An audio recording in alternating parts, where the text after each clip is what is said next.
Selamat pagi adik-adik sekalian. Bersyukur kita akan kembali melanjutkan firman Tuhan. Dan kita melanjutkan dari minggu yang kemarin. Adik-adik ingat minggu kemarin belajar apa? Kebangkitan Kristus merupakan kebangkitan kita. Dan hari ini kita akan bicara tentang kebangkitan tubuh.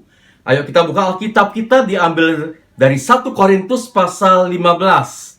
1 Korintus pasal 15. Korintus ada di perjanjian baru.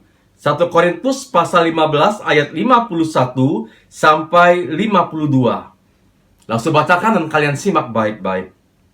Sesungguhnya aku menyatakan kepadamu suatu rahasia. Kita tidak akan mati semuanya, tetapi kita semuanya akan diubah dalam sekejap mata pada waktu bunyi nafiri yang terakhir. Sebab nafiri akan berbunyi dan orang-orang mati akan dibangkitkan dalam keadaan yang tidak dapat binasa, dan kita semua akan diubah. Adik-adik sekalian, ayo kita berdoa. Bapa dalam surga, sebentar kami akan membahas firman-Mu. Berikanlah hikmat bagi Laus Sofian untuk mengajarkan kebenaran firman Tuhan. Kami serahkan waktu ini dalam tangan-Mu.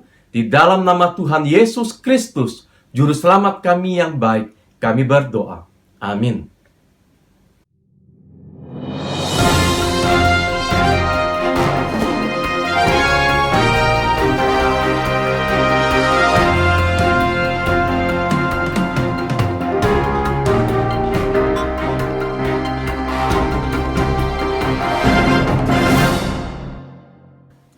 Hai teman-teman, selamat pagi, selamat datang dalam Don Channel. Pada kesempatan ini, saya akan mewawancarai Laus Sofian. Kita akan berbincang-bincang tentang kebangkitan tubuh. Teman-teman siap? Oke deh. Laus Sofian, selamat pagi. Ya, terima kasih juga Don yang sudah mengundang Lause pada hari ini. Semoga pertanyaan-pertanyaanmu bisa Lause jawab ya. Lause, saya mau bertanya tentang kebangkitan tubuh. Kalau boleh Lause kasih tahu, kebangkitan tubuh itu apa ya? Ya, pertanyaan yang bagus Don. Kebangkitan tubuh itu artinya kebangkitan orang yang mati. Ya, orang yang mati hidup kembali, dihidupkan kembali oleh Tuhan. Seperti itu. Hah? Maksudnya tubuh yang seperti apa, Lause? Bukankah tubuh orang yang sudah mati akan rusak? Bukannya malah jadi seram, Lause. Betul nggak teman-teman? Oh, tentu saja tidak menyeramkan. Tentu saja bukan seperti yang di film-film ya, yang menakutkan, menyeramkan orang mati hidup kembali. Bukan sesuatu hal yang menyeramkan ketika orang mati hidup kembali, karena memang ini sesuai dengan ajaran Alkitab, di mana orang-orang Kristen, yaitu orang-orang yang sudah percaya kepada Tuhan Yesus, mereka akan dibangkitkan, dan tidak hanya dibangkitkan dengan tubuh yang rusak. Tidak. Tuhan akan memberikan tubuh yang baru, tubuh yang sama seperti tubuh kebangkitan Tuhan Yesus. Nah, gini ceritanya. Ketika Tuhan Yesus datang kembali, lalu malaikat akan meniupkan nafri yang terakhir sesuai dengan tanda yang diberikan, dan orang-orang mati yang di dalam Tuhan, mereka akan dibangkitkan dan diberikan tubuh yang baru sama seperti tubuh Tuhan Yesus. Seperti itu. Nah, tetapi sebenarnya pada saat itu tentu saja tidak semua orang sudah mati. Masih ada orang-orang percaya yang masih hidup. Nah, tapi ingat, yang pertama-tama dibangkitkan adalah orang yang sudah mati. Ya, orang di dalam Tuhan dibangkitkan. Lalu kemudian orang-orang yang percaya pada Tuhan Yesus yang masih hidup di dunia ini, ketika Tuhan Yesus datang kembali, Tuhan akan mengubah tubuh orang yang hidup itu sekejap mata, memiliki tubuh yang sama seperti tubuh kebangkitan Tuhan Yesus. Begitu adik-adik. Jadi di sini ada yang namanya tubuh duniawi dan tubuh surgawi. Tubuh duniawi adalah tubuh kita sekarang ini yang penuh keterbatasan, yang bisa mati. Tapi nanti tubuh surgawi, tubuh yang tidak dapat binasa. Ingat ya adik-adik, di kerajaan sorga tidak bisa daging dan darah mendapat bagian di sana. Tidak ada bagian. Jadi tubuh kita dan daging kita ini, darah daging kita ini tidak mendapat bagian di kerajaan sorga. Oleh karena itu, tubuh orang yang mati dan orang yang hidup yang percaya pada Tuhan Yesus akan diubah dan memiliki tubuh surgawi, bukan lagi tubuh duniawi. Apa sih bedanya tubuh duniawi dengan tubuh surgawi? Ya, pertanyaan yang bagus lagi, Dondom. Tentu ada perbedaan antara tubuh duniawi dengan tubuh surgawi. Tubuh duniawi, tubuh yang dapat binasa. Tentu saja karena dosa, sehingga tubuh duniawi ini sudah rusak. Sedangkan tubuh surgawi tidak akan binasa. Kenapa? Karena dosa sudah tidak ada lagi di dalam tubuh surgawi. Sudah ditebus oleh Tuhan Yesus. Jadi, enakan mana? Tubuh duniawi atau tubuh surgawi? Tentu saja tubuh surgawi, bukan? Lalu, kalau tubuh duniawi, tubuh yang tidak mulia. Tubuh yang hina. Tubuh yang tidak terhormat. Kenapa? Berapa banyak kita gunakan tubuh kita untuk berbuat dosa? Siapa yang hobinya makan terus, tidak pernah mau baca Alkitab? Siapa yang suka mau menang sendiri dibanding dengan mendahulukan orang lain? Bukankah kita lebih menyenangkan untuk diri kita sendiri? Tubuh kita ini bukan tubuh yang mulia pada akhirnya. Tubuh yang tidak terhormat, bahkan hina. Tetapi nanti tubuh surgawi adalah tubuh yang mulia. Kenapa? Karena kita memiliki tubuh yang sama seperti tubuh Tuhan Yesus ketika dia bangkit. Jadi, enak mana? Tubuh duniawi atau tubuh surgawi? Iya, tubuh surgawi lah. Dan adik-adik, Dondon, tubuh duniawi itu penuh kelemahan. Coba adik-adik, siapa yang pernah sakit?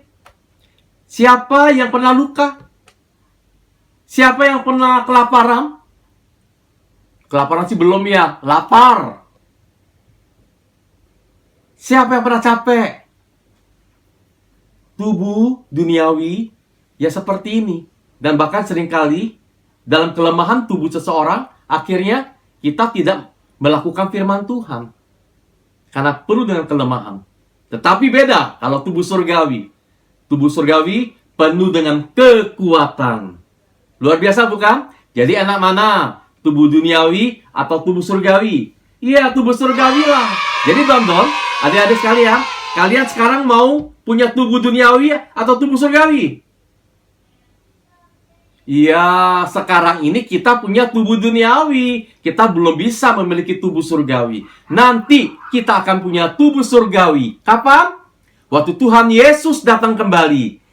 Kita, kalau kita masih hidup, kita akan diubah sekejap mata. Namun kalau kita sudah mati, kita akan dibangkitkan dan akan diberikan tubuh yang baru. Tubuh yang rusak itu diubah oleh Tuhan, memiliki tubuh yang baru, yang sama seperti tubuh Tuhan Yesus. Begitu, Dondon. Kenapa tidak hanya jiwa roh manusia saja yang masuk surga, tubuhnya nggak usah, Lause? Nah, perlu kalian ketahui, Dondon dan adik-adik yang ada di rumah, bahwa ketika seseorang mati, berarti tubuhnya berpisah dengan jiwa dan rohnya. Jiwa dan rohnya, jikalau dia adalah anak Tuhan, maka akan berada bersama-sama dengan Bapak Abraham di Firdaus. Tetapi bagi mereka yang tidak percaya pada Tuhan Yesus, mereka akan berada di dunia orang mati atau Sheol atau Hades. Terpisah tempatnya. Nah, tubuh menjadi penting nggak? Penting sekali. Tubuh manusia adalah satu paket. Tubuh, jiwa, dan roh. Jadi kalau kita katakan kita manusia, Lause nih sekarang nih, Lause ada tubuh, jiwa, dan rohnya. Kalau dibangkitkan, berarti tubuh yang tadi terpisah, yang tubuhnya itu mati, akan kembali dipertemukan, disatukan dengan jiwa dan rohnya. Hanya bedanya, tubuh yang rusak itu diubahkan, ya, menjadi tubuh surgawi, seperti itu. Gampangnya adik-adik, kalian ingat peristiwa kebangkitan Yesus Kristus? Yesus bangkit, tubuhnya bangkit nggak? Kalau tubuhnya tidak bangkit, berarti para murid-murid Tuhan Yesus tetap akan melihat mayat Yesus Kristus di mana? Di kubur. Tapi yang terjadi adalah pada pagi-pagi waktu Paskah, para perempuan menemukan bahwa tubuh Yesus tidak ada di kuburnya. Dengan kata lain, kubur kosong. Tentu saja kosong, karena Yesus bangkit. Tubuhnya bangkit. Dan bahkan Yesus akhirnya menampakkan diri kepada murid-muridnya, bahkan kepada lebih banyak orang lagi, kepada 500 orang sekaligus murid-murid Yesus, melihat tubuh kebangkitan Yesus. Jadi adik-adik jelas ya, bahwa tubuh penting nggak? Penting, karena itu bagian daripada kebangkitan yang telah Alkitab katakan. Dan Tuhan akan membangkitkan tubuh. Dan tubuh itu akan diubahkan menjadi tubuh surgawi. Ya, tubuh kembali bersatu dengan jiwa dan rohnya. Lause, aku mau tanya dong. Kalau orang yang kecelakaan dan terbakar, atau bahkan mereka yang sudah meninggal yang dikremasikan, apakah mereka juga akan dibangkitkan? Kan tubuh mereka sudah hancur. Tentu saja Tuhan Yesus bangkitkan. Adik-adik sekalian, perlu kalian ketahui dan kalian ingat baik-baik bahwa manusia diselamatkan oleh karena anugerah Tuhan. Jadi itu jauh lebih besar. Masa karena orang yang sudah mati itu dikremasi, lalu atau orang itu kecelakaan sehingga tidak jelas lagi tubuhnya di mana, atau tubuhnya terbakar, lalu mereka tidak dibangkitkan. Bukankah anugerah Tuhan jauh lebih besar dari itu semua? Jadi tentu saja mereka akan dibangkitkan. Adik-adik, perlu kalian ketahui, pada zaman Yesus Kristus saat itu, sekitar 2000 tahun yang lalu, orang-orang di sana, di Israel itu, tidak menguburkan orang di dalam tanah. Tapi mereka menguburkan orang-orang di mana? Di goa-goa. Ingat nggak? Yesus dikuburkan di mana? Di dalam goa yang baru. Bukan di dalam tanah. Jadi, masing-masing daerah, masing-masing bangsa punya kebiasaan sendiri untuk memberikan penguburan ataupun mengkremasi jasad seseorang. Tapi kembali ingat bahwa manusia diselamatkan oleh karena anugerah Tuhan melalui iman kepada Tuhan Yesus Kristus. Lause, aku juga mau bertanya, bagaimana dengan orang yang bukan Kristen, bukan orang yang percaya pada Tuhan Yesus, apakah mereka juga akan dibangkitkan? Nah, Alkitab mencatat bahwa semua orang akan dibangkitkan. Dan tentunya juga orang-orang yang tidak percaya kepada Tuhan Yesus akan dibangkitkan. Hanya yang memang menyedihkan ya, Don, adik-adik, bahwa bagi mereka yang tidak percaya kepada Tuhan Yesus, sesuai dengan apa yang Alkitab katakan, bahwa mereka dibangkitkan bukan untuk mendapat hidup yang kekal, bukan untuk mendapat tubuh surgawi. Namun mereka akan dibangkitkan dengan tubuh apa langsung tidak tahu. Tapi yang pasti mereka dibangkitkan untuk dihukum. Dan hukumannya adalah hukuman yang kekal di neraka. Wah, serem dong, Lause. Iya, memang menyeramkan. Don, oleh karena itu kita sebagai anak-anak Tuhan, kita mengasihi orang-orang di sekitar kita. Mari yuk kita beritakan Injil pada mereka, bahwa upah dosa adalah maut. Setiap manusia pasti akan masuk ke neraka. Tetapi kabar baiknya, yaitu kabar Injil, bahwa engkau atau kita tidak perlu binasa. Bagaimana caranya? Percaya kepada Tuhan Yesus. Ya, dan Tuhan Yesuslah yang menanggung segala hukuman dosa kita. Dan dosa kita diampuni oleh Tuhan. Ayo kita sama-sama beritakan Injil bagi orang lain. Kabar sukacita, kabar keselamatan. Supaya mereka jangan binasa. Supaya mereka jangan masuk neraka. Tapi mereka boleh masuk ke kerajaan surga. Beritakan Injil bahwa Tuhan mengasihi dan mau mengampuni mereka. Asal mereka mau menerima Tuhan dan bertobat. Don, adik-adik, beritakanlah Injil. Ayo, Lause juga. Kita sama-sama beritakan Injil kepada sesama kita. Keluarga kita, teman-teman kita, orang-orang sekitar kita. Lause, pertanyaan terakhir. Bagaimana ya rasanya saat kita dibangkitkan? Sepertinya luar biasa ya. Dan penuh sukacita ya, Lause. Sepertinya begitu ya. Adik-adik ingat sebuah lagu? Don ingat lagunya? Hari ini harinya Tuhan. Mari kita bersukaria. Nah, kata hari ini sebenarnya diambil dari Mazmur bicara tentang harinya Tuhan. Yaitu apa? Hari kedatangan Tuhan Yesus kembali. Dan di mana hari orang-orang mati yang percaya kepada Tuhan Yesus dibangkitkan dan diubahkan. Dan juga ketika masih ada orang-orang yang hidup, yang percaya, diubahkan tubuhnya dalam sekejap mata. Itu hari yang penuh sukacita, penuh sukaria. Meskipun tentu saja Lause dan orang-orang yang sudah mati atau orang yang masih hidup saat ini, kita belum merasakannya. Tapi nanti harinya Tuhan, itu pasti hal yang luar biasa. Karena Alkitab juga telah menceritakan hal itu. Hari penantian kita, di mana sukacita besar terjadi.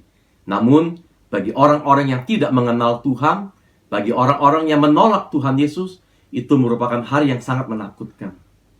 Jadi, adik-adik, Don-Don, hari yang menyenangkan bagi kita yang percaya, hari yang penuh sukacita, hari yang luar biasa, dahsyat dan ajaib, hari kemenangan kita, tetapi juga sekaligus merupakan hari yang menakutkan bagi orang-orang yang di luar Tuhan. Lause tetap berharap bahwa kita semangat terus untuk memberitakan kabar keselamatan, supaya orang-orang kita kasih, orang-orang sekeliling kita, bahkan orang-orang di luar sana dapat bersuka cita bersama-sama. Dan kiranya kita sendiri tidak menjadi lemah, dan kita sendiri jangan berubah tidak setia, namun kita boleh tetap setia mengikuti Tuhan sampai akhirnya. Kiranya Tuhan Yesus menolong kita semua. Baik, Lause, terima kasih atas kesempatan ini, dan terima kasih telah menjawab pertanyaan-pertanyaan yang telah Don-Don tanyakan tadi. Terima kasih Don-Don yang telah mengundang Lause dan mengadakan wawancara pada hari ini. Kiranya apa yang Lause sampaikan dapat menjadi jawaban yang jelas bagi kalian. Teman-teman, Don-Don berharap kalian semua jelas ya. Kita mungkin akan bertemu lagi next time di Don-Don Channel. Sampai jumpa. See you.